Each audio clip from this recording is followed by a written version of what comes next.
एक राष्ट्र सिर्फ अपनी सीमाओं से नहीं बनता, वो बनता है उन लोगों के अटूट विश्वास से जो अपनी परंपराओं को कभी खत्म नहीं होने देते। पहचान के वास्तुकार तेजी गुबिन, पद्मश्री 2026। 1964 में अरुणाचल प्रदेश के केबी में जन्मे वे नीशी जनजाति की परंपराओं में पले बढ़े। ये समुदाय स्थानीय डोनी पोलो धर्म से गहराई से जुड़ा हुआ है।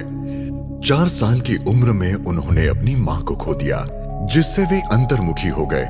उन्हें चित्रकारी करना पसंद था, वे अपनी ही दुनिया में खोए रहते। चित्रकारी ने दुनिया को देखने की उनकी समझ को बेहतर बनाया।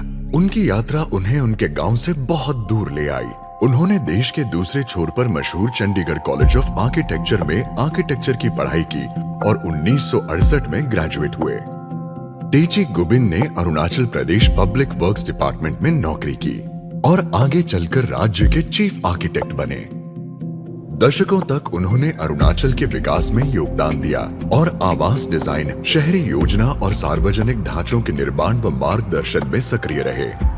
लेकिन उन्हें एहसास हुआ कि सिर्फ आर्किटेक्चर काफी नहीं था, क्योंकि जो संरचनाएं उनके लिए सबसे महत्वपूर्ण थीं, वे दिखाई नहीं देती, जो उनके लोगों की सांस्कृतिक नींव थीं। 3 अप्रैल 1999 को एक बड़ा जन आंदोलन हुआ कि हमारी संस्कृति खो रही है, आस्था खो रही है, पहचान खो रही है। और मैंने देखा कि हमारे लोग अपनी मूल आस्था से बड़ी तादाद में दूर जा रहे थे। मेरे पिता एक पुजारी थे और वे लोगों के मार्गदर्शक थे। मैंने सोचा कि मुझे अपने पिता की विरासत को आगे बढ़ाना चाहिए। अपना सांस्कृतिक संरक्षण का संदेश फैलाने के लिए उन्होंने 90 से अधिक गांवों का पैदल दौरा किया। उन इलाकों से गुजरे जहां सड़कें भी नहीं थीं। उनका लक्ष्य सबसे दूर दराज के गांवों को बचाना था। उन्होंने पाया कि समस्या सीमावर्ती इलाकों तक पहुंच चुकी थी। फिर भी उन्होंने अपना काम डट कर जारी रखा। 4 दशकों में उन्होंने 600 से ज्यादा डोनी पोलो सांस्कृतिक केंद्र बनाए।